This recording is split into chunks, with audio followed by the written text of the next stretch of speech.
നിങ്ങളെല്ലാം വാർത്ത കൊടുത്തു. നിങ്ങൾ ആരെങ്കിലും അതിൻ്റെ വിഷ്വൽ കണ്ടോ? വിഷ്വൽ കണ്ടിട്ടാണോ നിങ്ങൾ വാർത്ത കൊടുക്കുന്നത്?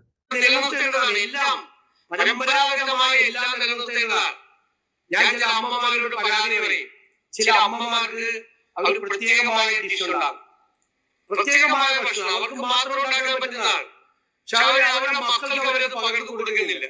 ആ മക്കളെ കൊണ്ട് കൂടിയോ അല്ലെങ്കിൽ മകളുടെ ഭാര്യയായിട്ട് വരുന്ന ഒരാൾക്കെങ്കിലും ആ ഒരു ഭക്ഷണത്തിന്റെ പ്രത്യേകത പകർന്നു കൊടുക്കാൻ കഴിയണം. അതും നമ്മുടെ സംസ്കാരത്തിന്റെ ഭാഗമാണ്. ചില അമ്മമാർക്ക് അവരുടെ പ്രത്യേകമായ ഡിഷ് ഉണ്ടാവും, അവർ പ്രത്യേകമായ ഭക്ഷണം അവർക്ക് മാത്രം ഉണ്ടാക്കാൻ പറ്റുന്നതാണ്. അറിയാമല്ലോ, നിങ്ങളുടെയൊക്കെ അമ്മമാർ പ്രത്യേകമായിട്ടുള്ള ഉണ്ടാക്കി. എൻ്റെ അമ്മ എനിക്ക് ഉണ്ടാക്കി തന്നിട്ടുണ്ട്. അമ്മ മരിച്ചിട്ട് 27 വർഷമായിട്ടും എൻ്റെ നാവിൽ എൻ്റെ അമ്മ എനിക്ക് ഉണ്ടാക്കി തന്ന ടേസ്റ്റ് എൻ്റെ നാവിലുണ്ട്. ഞാൻ അത് വെച്ചുകൊണ്ടാണ് പറഞ്ഞത്. പക്ഷേ അവരുടെ മക്കൾക്ക് അത് പകർന്നു കൊടുക്കുന്നില്ല. ആ മക്കളെ കൊണ്ട് കൂടിയോ അല്ലെങ്കിൽ മകൻ്റെ ഭാര്യയായി വരുന്ന ഒരാൾക്കെങ്കിലും ആ ഭക്ഷണത്തിൻ്റെ പ്രത്യേകത പകർന്നു കൊടുക്കാൻ കഴിയണം. അവരുടെ മക്കൾക്ക് അത് പകർന്നു കൊടുക്കണം. മക്കളെന്ന് പറഞ്ഞാൽ പെൺമക്കൾ മാത്രമായിട്ട് എവിടെ അടയാളപ്പെടുത്തിയേക്കണം?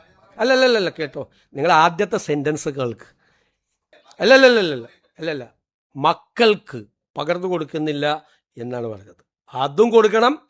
വീട്ടിലേക്ക് പുതിയതായിട്ട് വരുന്ന ആളാണ് മകൻ്റെ ഭാര്യ, അവർക്കും കൊടുക്കണം എന്ന് പറഞ്ഞതിൽ എന്ത് സ്ത്രീവിരുദ്ധതയാണ്!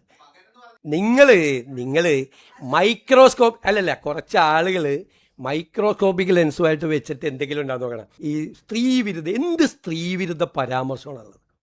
ഒരമ്മ മക്കൾക്ക് അവരുടെ കാര്യം പകർന്നു കൊടുക്കണമെന്ന് പറയില്ല. നിങ്ങൾ ഇത്രയും താഴോട്ട് പോകരുത്. പലരും പ്രതികരിക്കും. കാരണം പലരുടെ ആളുകളായിട്ട് പ്രവർത്തിക്കുന്നവരാണ്. പലരും പ്രതികരിക്കും.